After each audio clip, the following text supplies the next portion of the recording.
तो ये दो लाइन हमें जो दे रखी है वो ओरिजिन पे इंटरसेक्ट कर रही हैं, उनकी कंबाइंड इक्वेशन ये दे रखी है। ये लेट्स से एक लाइन की equation y equals to m1x है और एक लाइन की equation y equals to m2x है। अब ऑब्जर्व करो कि इनके एंगल बाइसेक्टर कितने आएंगे, दो आएंगे ना, एक ये वाला आएगा और एक ये वाला आएगा, ठीक है ना। तो ये वाला एंगल बाइसेक्ट कर रहा है और ये वाला एंगल बाइसेक्ट कर रहा है, लेकिन ये दोनों लाइन भी तो ओरिजिन से ही पास कर रही है ना। तो इसका मतलब इसकी ये वाला इक्वेशन लेट से y इक्वल्स टू m3x और इसकी equation y equals to m4x आएगी। तो इन दोनों की कंबाइंड इक्वेशन भी तो ऐसी दिखेगी जैसी ये दिख रही है, होमोजीनियस वाली। बस समझे कॉन्सेप्ट क्या हम क्या करना चाह रहे हैं, ठीक है। देखो इस चीज को बताने का एक तरीका क्या है कि ये होता है, ये होता है और बेटा ये होता है, तो भी याद कर लो, ठीक है। लेकिन अगर आप जेई के लिए बात करना चाहते हो, आप सब्जेक्ट सीखना चाहते हो, तो आपको पता होना चाहिए कैसे हो रहा है, क्या हो रहा है, ठीक है। 10 मिनट एक्स्ट्रा देने से अंडरस्टैंडिंग इंप्रूव होती है और हम लोग इससे खेल सकते हैं अगर हमें इन आउट पता है तो, ठीक है ना। तो देखिए यहां पे हमारी अब कोशिश क्या है कि ये कंबाइंड इक्वेशन ये लाइन L1 और L2 को इंटर रिप्रेजेंट कर रही है। हमें ये लाइन L3 और L4 जो कि इन दोनों लाइन के एंगल बाइसेक्टर हैं, उनकी कंबाइंड इक्वेशन निकालनी है, ठीक है ना। तो कंबाइंड इक्वेशन निकालनी, तो देखो इसकी कैरेक्टरिस्टिक इक्वेशन जो हमने लास्ट टर्म पे पढ़ा था, वहां से हमें m1 प्लस m2 की वैल्यू -2h बाय b, ठीक है, और m1 इंटू m2 की वैल्यू हमें ऑलरेडी कितनी पता है, a बाय b। अब देखो कि यहां पे ऑब्जर्व करो कि क्या होगा कि अगर y इक्वल्स टू m1x और y इक्वल्स टू m2x का मैं एंगल बाइसेक्टर इक्वेशन लिखूं तो वो क्या होंगी, y minus m1x upon under root of 1 plus m1 square equals to plus minus y minus m2x upon under root of 1 plus m2 square. ठीक है, यहां तक बात सबको समझ में आ रही है। मेरा आप लोगों से एक छोटा सा रिक्वेस्ट है, कौन नहीं है, रिद्धिमा नहीं आई क्या अभी तक? रिद्धिमा नहीं है क्योंकि ईशानी का तो आज स्कूल जाना था। ओके, दो तीन लोग जो भी पॉसिबल हो वो प्लीज अपने वीडियोस ऑन कर लो। थोड़ा सा क्या होता है उससे मुझे सेटिएशन होता है, ठीक है ना, कि मैं किसी को पढ़ा रहा हूँ, ठीक है ना। जो लोग भी कंफर्टेबल हो, जिनके पास बैंडविड्थ हो, उसकी दिक्कत नहीं हो, उनके लिए, ठीक है ना।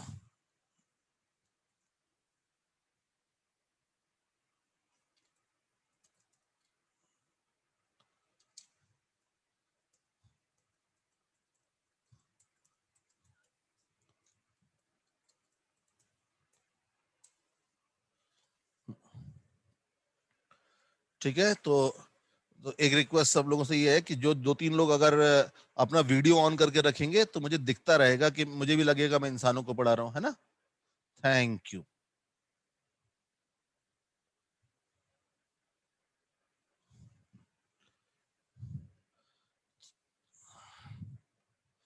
ओके, चलो, तो ये किसकी इक्वेशन है, this is the equation of angle bisector, ठीक है। ये एंगल बाइसेक्टर की इक्वेशन है। तो अब जरा देखो एक लाइन की इक्वेशन क्या आ रही है, y minus m1x upon under root of 1 plus m1 square. इधर लाएंगे तो एक होगा माइनस में y minus m2x upon under root of 1 plus m2 square equal 0। एक इक्वेशन ये हुई, y is equal to m1x upon under root of 1 plus m1 square plus y minus m2x upon under root of 1 plus m2 square equals to 0। ये आपके दो angle bisector हो गए, मतलब इनमें से एक कौन होगा, L3, और एक कौन हो जाएगा, L4 हो जाएगा, ठीक है। तो अब मुझे क्या करना है, इनकी कंबाइंड इक्वेशन निकालनी। तो कंबाइंड इक्वेशन कैसे निकालूंगा, L3 इंटू L4 करूंगा। तो देखो जब मैं मल्टीप्लाई करूंगा तो ये अल्फा, ये बीटा, ये अल्फा, ये बीटा, तो बताओ ये कौन सा फॉर्म है, अल्फा माइनस बीटा, ये कौन सा फॉर्म है, अल्फा प्लस बीटा। तो जब मैं इन दोनों को मल्टीप्लाई करूंगा तो ये क्या हो जाएगा, alpha square minus beta square, ये आ जाएगा। अब देखो अल्फा स्क्वायर यहां पे क्या बन रहा है, y माइनस m1x का whole square upon 1 plus m1 square minus y minus m2x का whole square upon 1 plus m2 square equals to 0। ठीक है, तो इसको अब सिंप्लीफाई करना है, तो देखो क्या हो जाएगा, y equals to m2 square. अब थोड़ा मेरा सिंप्लीफिकेशन बगैर बोले कर रहा हूं, तो ये देखना कैसे सिंप्लीफिकेशन कर रहा हूं। ठीक है, तो 1 plus m2 square into y square plus m1 square x square minus 2m1 xy minus 1 plus m1 square y square plus m2 square x square minus 2m2 xy। अब मैं वाई स्क्वायर वाले term पहले साथ लेता हूं, तो Y square वाले term लूंगा तो m2 1 plus m2 square minus 1 minus m1 square times y square. फिर एक्स स्क्वायर वाले टर्म लेता हूं तो m1 square 1 plus m2 square minus m2 square 1 plus m1 square.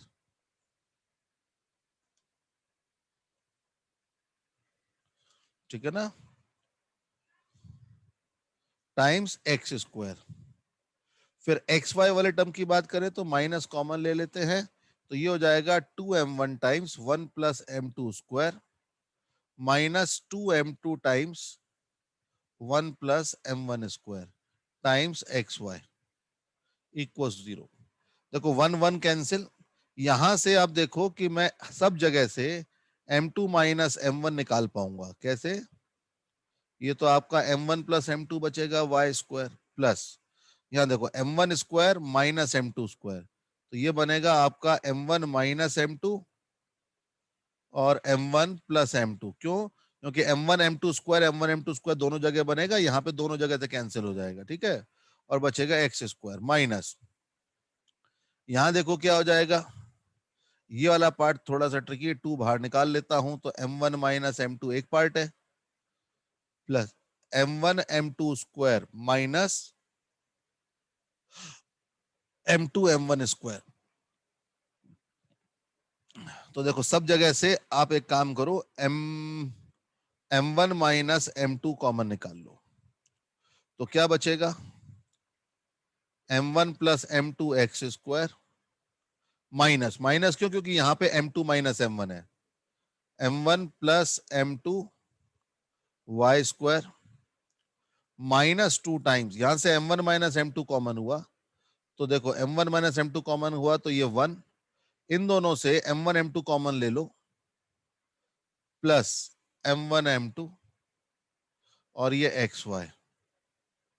अब m1 can not be equals to m2, क्योंकि अगर दोनों slope same हो गए तो लाइन तो कॉन्साइड कर जाएंगी, तो बीच में एंगल ही नहीं बनेगा। जब एंगल ही नहीं बन रहा है तो एंगल बाइसेक्टर कद्दू निकालेंगे हम। ठीक है, तो इस कारण से हम लोग यहाँ पे अब क्या करेंगे,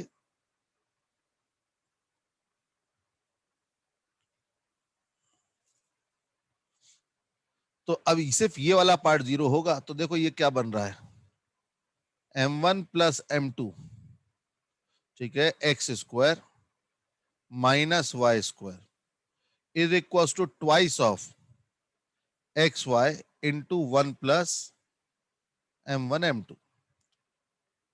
तो x square minus y square upon 1 plus m1 m2 is equal to x2xy upon m1 plus m2। m1 m2 की वैल्यू रख देते, x square minus y square upon 1 plus, ये हो जाएगा आपका कितना था, m1 इंटू m2 कितना था, m1 m2 था a by b is equal to 2xy upon कितना था ये h minus 2h by b. 2h upon b। ठीक है, तो 2 से 2 चला गया, तो आप देखिए ये सिंप्लीफाई होके बनता है x square minus y square upon a, कुछ करो, m1 m2 सॉरी यहाँ पे माइनस बनेगा, ये m1 m2 स्क्वायर है, ये m1 तो ये माइनस आएगा, दिस विल बी माइनस। ठीक है ना, तो यहाँ पे माइनस आएगा, यहाँ भी माइनस आएगा, और यहाँ माइनस था एक, -2h/b। तो ये आपका सिंप्लीफाई होके a - b xy/h ये आ जाएगा। This is the equation. अब इसे क्रॉस मल्टीप्लाई कर देखोगे तो hx² - hy² minus a - b xy equal 0, ये इक्वेशन आई। यहां पे नोट करना, coefficient of x² plus coefficient of y² कितना आ रहा है? 0 आ रहा है। अर्थात coefficient of x² plus coefficient of y² अगर 0 आए तो बताओ क्या होगा?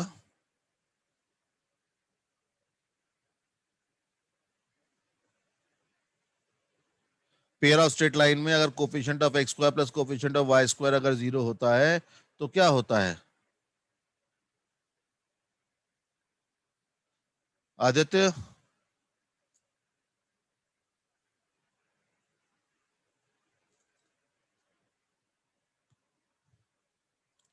हिताली बेटा,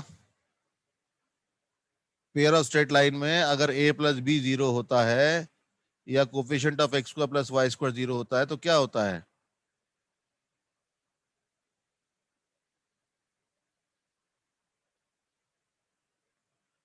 यश्री, स्वयं, अलका, कौन बताएगा?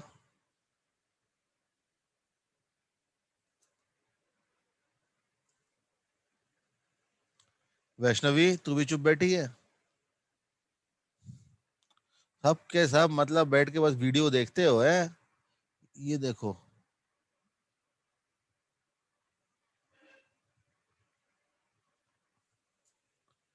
ये क्या लिखा है? कल की क्लास का है।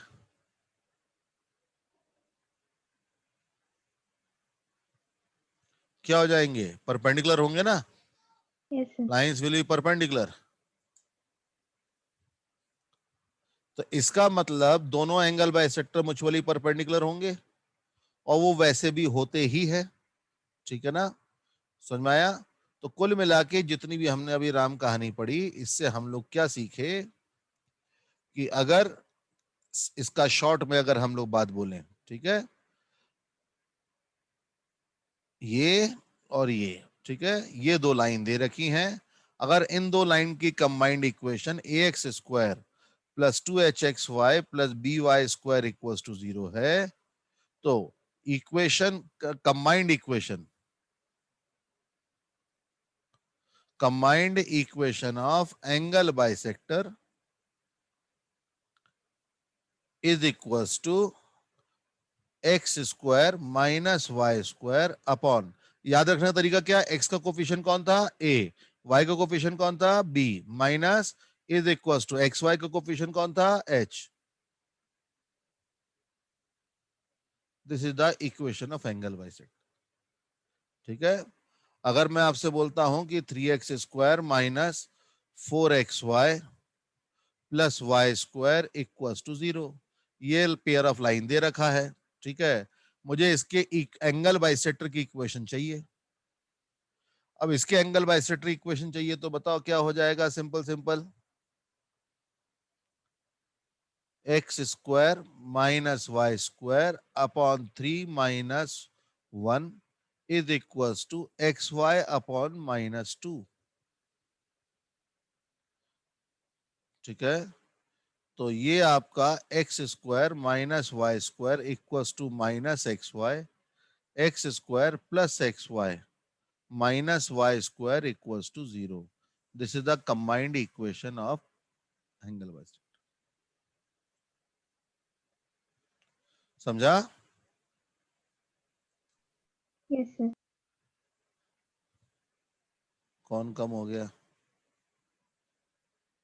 आदित्य है, रिद्धिमा, ईशानी है, यश्री वश्री है, ठीक है, स्वयं हो गया। सौम्य कहाँ चला गया? सौम्य है, हाँ,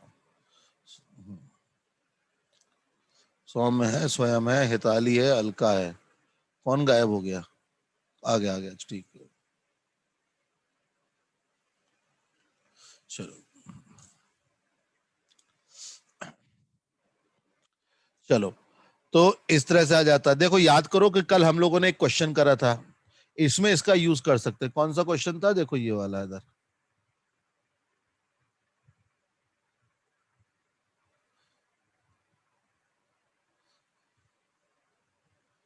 किधर गया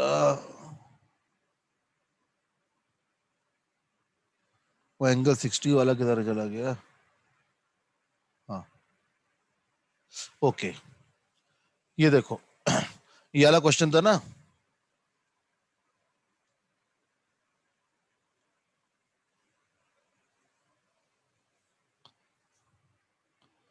इस क्वेश्चन को मैं दोबारा नीचे ले जाता हूं फिर से। अब उस क्वेश्चन में हम लोगों ने सब एंगल एंगल निकाल के करा था। अगर अब इस क्वेश्चन को हम लोग ऐसे करें,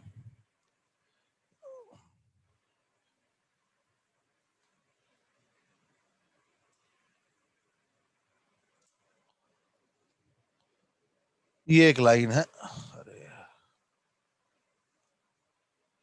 ये एक लाइन है, ये एक लाइन है।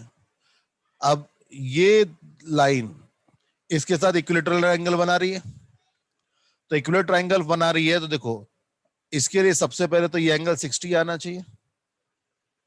तो हम लोग इसका टेन थीटा निकालते। हिताली बेटा बता रही थी ना तू कि एंगल निकालने में दिक्कत आ रही है, चल इसका एंगल निकाल के बता, बोल मुझे, जो तू बोलेगी वही मैं लिखूंगा। टेन थीटा का फॉर्मूला क्या था? 2√h² minus A B upon A plus B होता था ये। तो 2 बताओ h की वैल्यू बोल बेटा हिताली। -2 -2 का स्क्वायर 4, ठीक है। 4 माइनस ए और बी दोनों की वैल्यू क्या? 1 1। तो divide by a plus B 1 + 1, 1 कितना आ रहा है आंसर? √3। टेन थीटा √3 कब आता है? जब थीटा कितना होगा? π/3। समझ में आया? Yes sir. तो देखो इसका मतलब दो लाइंस के बीच का एंगल तो 60 डिग्री आ गया। अब इसको ये शो करने के लिए कि ये इक्विलेटरल ट्राइंगल है, हमें ये दो एंगल शो करने पड़ते थे इक्वल है। लेकिन अगर मैं शो कर दूं कि इसका एंगल बाइसेक्टर इसके परपेंडिकुलर है, एंगल बाइसेक्टर इज एल्टीट्यूड, ये किस में होता है? आइसोस्केलिस में होता है ना। तो इसका मतलब क्या होगा कि ये वाला एंगल और ये वाला एंगल सेम आ जाएगा। तो बताओ इसका एंगल बाइसेक्टर निकालते हैं, x² माइनस y² अपॉन कितना हो जाएगा? x² minus y² upon a minus b, तो 0 हो रहा है। चलो कोई बात नहीं, 1 - 1 is equals to xy upon h, that is -2। ठीक है। तो देखो अब ये 0 क्रॉस मल्टीप्लाई करोगे तो ये क्या आ जाएगा? x² minus y² equal 0। मतलब एक लाइन क्या हो गई? y इक्वल्स टू x, और एक लाइन हो गई y इक्वल्स टू -x, है ना। तो क्या इन दोनों एंगल बाइसेक्टर में से कोई इस लाइन के परपेंडिकुलर है? इसका स्लोप 1 है, इसका स्लोप -1 है, इसका स्लोप कितना है? -1। तो 1 स्लोप वाला इसके परपेंडिकुलर हो जाएगा। Yes, sir. तो मतलब हम लोगों ने क्या शो कर दिया कि इसका एक एंगल बाइसेक्टर इस लाइन के परपेंडिकुलर है। मतलब ये लाइन इन दोनों लाइन के साथ क्या बना रही है? इक्वल एंगल बना रही है। अगर आइसोस्केलिस प्रूव करना होता तो ये वाला काम हट जाता। अगर सिर्फ ये प्रूव करना होता कि आइसोस्केलिस है तो इसकी जरूरत नहीं पड़ती हमको। सिर्फ हमें ये शो करना पड़ता कि ये दोनों एंगल्स क्या हैं? सेम है। बोलो बच्चों, समझ में आया कि नहीं आया? Yes, sir. अरे बाकी लोग गांधी जी के भक्त, मौन व्रतधारी। यस सर, समझ में आया। हाँ यस सर। Yes sir. चलो सर इस तो क्वेश्चन ये में पॉइंट्स निकालना ज्यादा आसान होता है ना? कौन सा इस पॉइंट्स क्वेश्चन में निकालना? डायरेक्ट। बेटा देखो पॉइंट्स निकालना इस कारण आसान था क्योंकि इक्वेशन ऐसी दे रखी थी जिसमें फैक्टराइजेशन आराम से हो गया।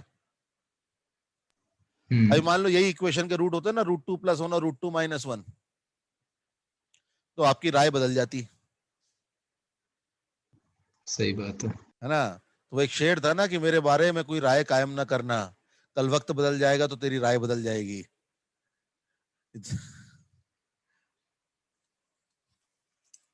चलो ये हो गया, ओके। चलो तो ये तो बात हो गई एंगल बाइसेक्टर की। चलो एक क्वेश्चन और देता हूं, लिखो question.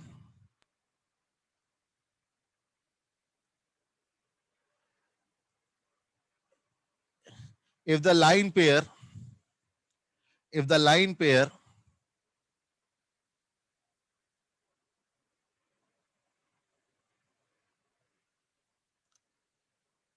x square plus 2pxy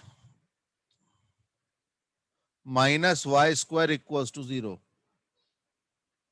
and x square plus 2qxy minus y square equals to 0 bisects the angle. One bisects the angle between the other. एक लाइन पेयर दूसरे का एंगल बाइसेक्टर है, एक तरह से ये दे रखा है, ठीक है. Then find P Q. तो पी क्यू की वैल्यू बताओ.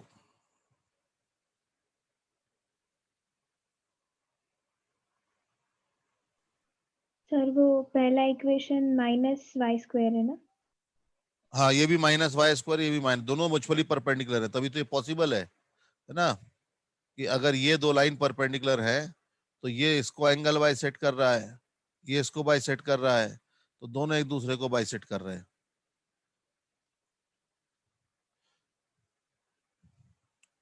तो कैसे कर सकते हैं?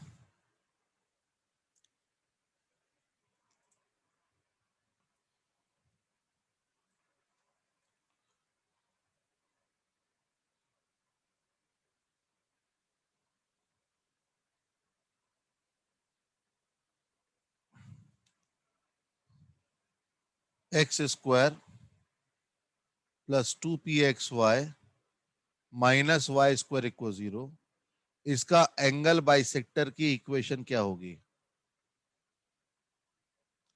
इसके एंगल बाइसेक्टर की इक्वेशन होगी x square minus y square upon 1 minus of minus 1 is equal to x y upon P.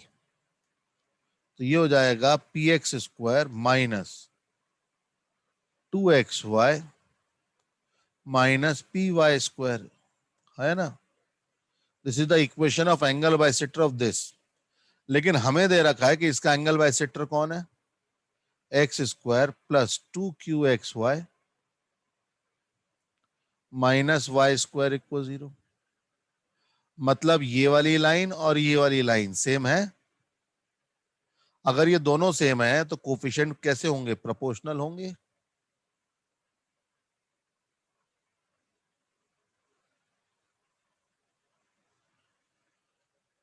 तो बताओ इससे पी क्यू की वैल्यू क्या आएगी?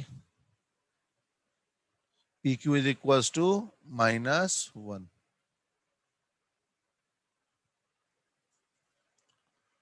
समझ में आया? Yes sir. Okay.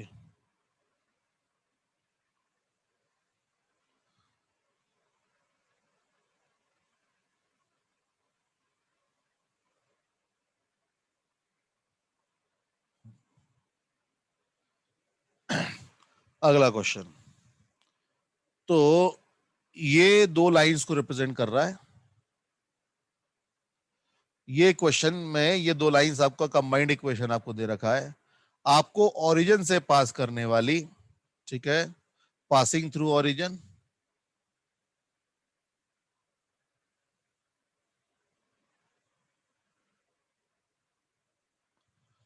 Passing through origin line की इक्वेशन निकालनी है. दो लाइंस की कंबाइंड इक्वेशन निकालनी है जिनके स्लोप्स इस लाइन की इक्वेशन के स्लोप से एक एक ज्यादा हो. Slopes are 1 greater than slopes of given equation.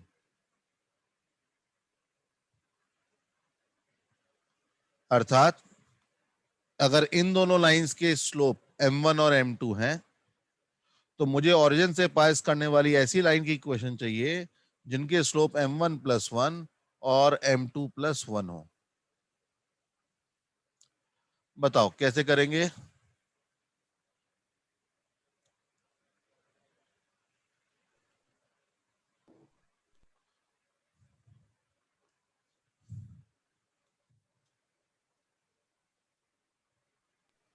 Sir आपने जो दी है वो 2 लाइंस की इक्वेशन है ना? हाँ, एक पेयर ऑफ स्ट्रेट लाइन दे रखी है। अब इसमें 2 लाइन है।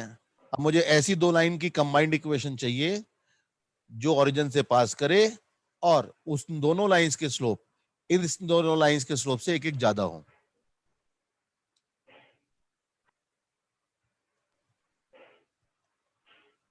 तो पहले एंगल बाइसेक्टर की इक्वेशन निकाल लेंगे कंबाइन। उससे नहीं, उससे क्या फायदा होने वाला है?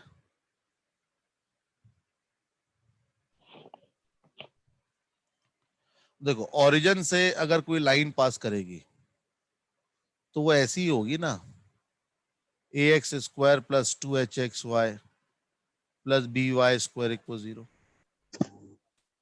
और ओरिजिन से पास करना है तो इक्वेशन को ऐसा ही होना पड़ेगा, है ना? क्यों आदित्य भाई,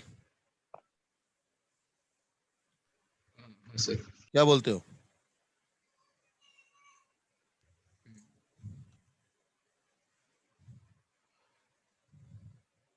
आप म्यूट में हाँ बोल गए। हाँ सर सही है। हाँ हाँ हाँ, ठीक है। तो अब बताओ, अगर मैं यहाँ पे x² से डिवाइड कर दूं, b, मैं हिंट दे रहा हूं ये, ठीक है, देखते हैं कितने लोग कैचअप कर पाते हैं। जो मैंने बोला था ना क्वाड्रिक यूज होता है, वो क्वाड्रिक का फंडा यहाँ पे यूज होता है। अगर आप लोग खुद से कैच कर जाओगे तो कभी नहीं भूलोगे। b टाइम्स y/x, इसकी ऑक्सिलरी इक्वेशन अगर हम बनाएंगे ना, बताया था ना ऑक्सिलरी इक्वेशन क्या होती है, वो ऑक्सिलरी इक्वेशन जो है वो अगर हम लोग यहाँ पे लेते हैं तो वो क्या बनेगी, bm² + 2hm + a। तो इस इक्वेशन के रूट्स कौन होंगे? m1 + 1 और m2 + 1 होंगे।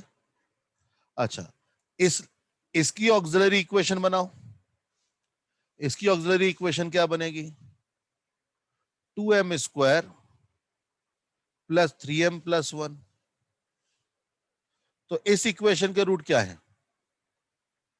इस इक्वेशन का रूट है m1 और m2। अब बताओ, अब कैसे कर सकते, कौन बताएगा? हिताली बेटा तू बता सकती है, अलका?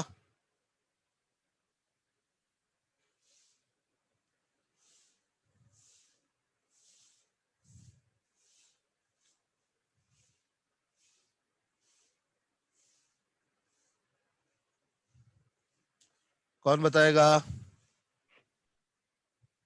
सर m1 m2 आ गए तो इस इक्वेशन के भी जो हमने बनाई है bm² + 2hm उसके भी रूट्स आ गए। कुल मिला के बात यह है कि हाँ हमारे पास एक क्वाड्रिक इक्वेशन है जिसके रूट्स m1 m2 है। हमें एक ऐसी क्वाड्रिक इक्वेशन बनानी है जिसके रूट्स m1 + 1 और m2 + 1 है।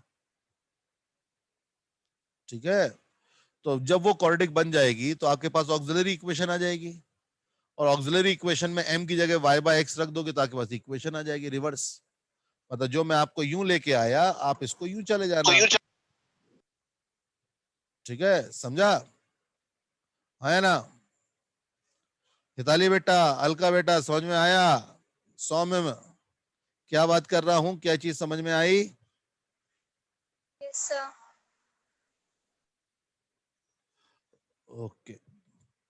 सर मतलब जब हमें m1 और m2 मिल गया देन वील डू m - अब देखो m1 यहाँ पे + 1। दिक्कत क्या है कि अगर आप इसे सॉल्व कर लो, जैसे यहाँ पे सॉल्व हो रहा है क्या? हाँ सॉल्व हो रहा है। 2m² + 2m + m + 1। तो यहाँ पे आपके 2 रूट्स आ रहे हैं m के। एक m का रूट आ रहा है -1/2 और एक रूट आ रहा है -1। अब इसमें +1 + 1 कर दो तो ये आपका m1 हो गया, ये आपका m2 हो गया। तो m1 + 1 की वैल्यू और m2 + 1 की वैल्यू ये 0 हो जाएगी, और ये क्या हो जाएगी, ये हो जाएगी 1/2। तो नया एक क्वाड्रेटिक बनाना है जिसके 2 रूट्स 1/2 और 0 है। तो सम ऑफ रूट क्या हो जाएगा, 1/2 + 0 that is 1/2। Product of root क्या आ जाएगा, 0, क्योंकि 1/2 × 0 0 हो गया। सम ऑफ रूट्स और प्रोडक्ट ऑफ रूट्स अगर अपन को पता है तो बताओ क्वाड्रेटिक इक्वेशन के रूट्स क्वाड्रेटिक इक्वेशन कैसे फॉर्म करते हैं, ये बताओ। कौन बताएगा? सौम्य बेटा बताओ। सौम्य साहू, 10वीं क्लास की बात पूछ रहा हूं, सिंपल सी। अगर आपके पास सम ऑफ रूट्स हैं और प्रोडक्ट ऑफ रूट्स हैं, तो क्वाड्रेटिक इक्वेशन कैसे फॉर्म करेंगे?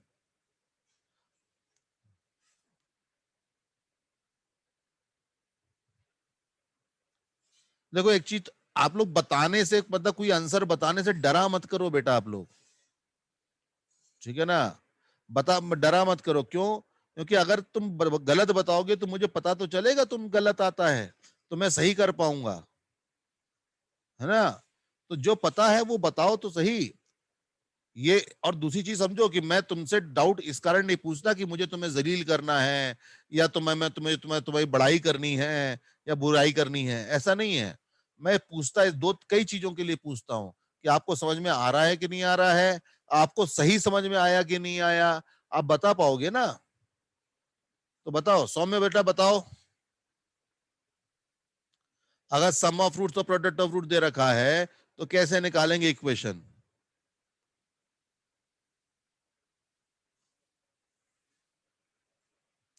वॉइस में किसी को दिक्कत आ रही है क्या? वॉइस में, वॉइस क्लियर आ रही है सबको? Yes, sir.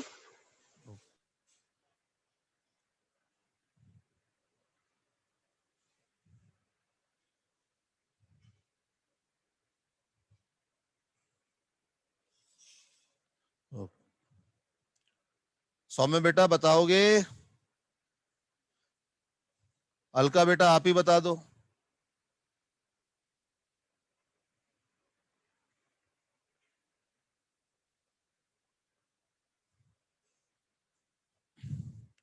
नहीं पता है जिन लोगों को, उनके लिए बता देता हूं। X square minus sum of roots into x plus product of the roots होता था। वेरिएबल का नाम एक्स अल्फा बीटा जो भी रखना चाहो वो रखो, ठीक है? तो यहाँ पे देखो हम वेरिएबल क्या रख रहे हैं, M square minus sum of roots is 1/2 x plus product of root is 0। तो ये आपकी equation 2m square minus m equals to 0 बनेगी। अब m की जगह y बाय x रख दो, तो m y square minus x y equals to 0। ठीक है, तो this is the combined equation what we are looking for. ठीक है, ये तो बिल्कुल है, मतलब उस तरह का है कि बिल्कुल बुकिश तरीका। अब ऐसे करेंगे तो हमारा ऑब्जेक्टिवली क्वेश्चन कैसे होगा? तो ऑब्जेक्टिवली क्वेश्चन करने के लिए आपको क्या करना है, मैंने आपको याद है, मैंने आपको बताया था कि अगर आपके पास पता है ट्रांसफॉर्मेशन ऑफ रूट्स, कि अगर आपके रूट्स अल्फा बीटा हैं और आपको रूट चाहिए अल्फा प्लस के, बीटा प्लस के, तो जहां जहां एक्स है वहां पे एक्स माइनस के रख दो। यस तो सर। जो नई इक्वेशन बनेगी वो वही बनेगी। ठीक है, दूसरी चीज, अगर आपको रूट चाहिए अल्फा माइनस के, बीटा माइनस के, तो आपको x की जगह x प्लस के रखना है। आपको रूट चाहिए अल्फा के इंटू बीटा के, तो आपको x की जगह x बाय के रखना है। और अल्फा बाय के और बीटा बाय के चाहिए, तो आपको x की जगह के एक्स रखना है। ऐसे रखने से आपकी जो रिक्वायर्ड चेंज होता है वो हो जाता है। ये मैंने आप लोगों को जब मैं आपको क्वाड्रेटिक इक्वेशन पढ़ा रहा था तब मैंने ये आपको बताया था। अब देखो इस क्वेश्चन को हम लोग यहाँ यूटिलाइज करते हैं, इस कॉन्सेप्ट को कैसे। आपके पास इक्वेशन क्या थी? इक्वेशन थी 2m square plus 3m plus 1। आपको इसके रूट्स हैं m1 m2, आपको रूट चाहिए m1 प्लस 1 और m2 प्लस 1। तो आपको कुछ नहीं, m को रिप्लेस करना है m माइनस 1 से, रख दो। 2 टाइम्स m माइनस 1 का whole square plus 3 times m minus 1 plus 1 equals to 0। ठीक है, तो इससे आपका क्या हो जाएगा?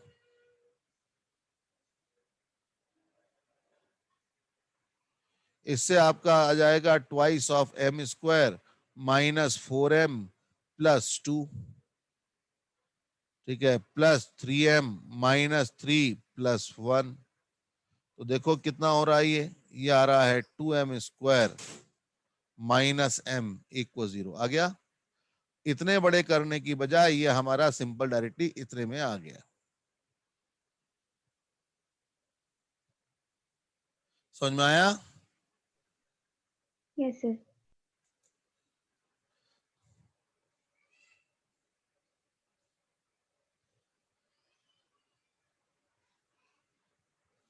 अब इसमें यहाँ पे मैं बहुत सारे खेल खेल सकता हूं। बहुत सारे खेल कैसे? अभी मैंने बोला m1 प्लस 1, अब मैं बोलूं -1, मैं बोलूं 2m। ठीक है, चलो एक और लिखो, ये नोट कर लो पहले, ये जिनको नोट करना है उसके बाद मुझे बताओ, तो अपन अगला क्वेश्चन करते हैं।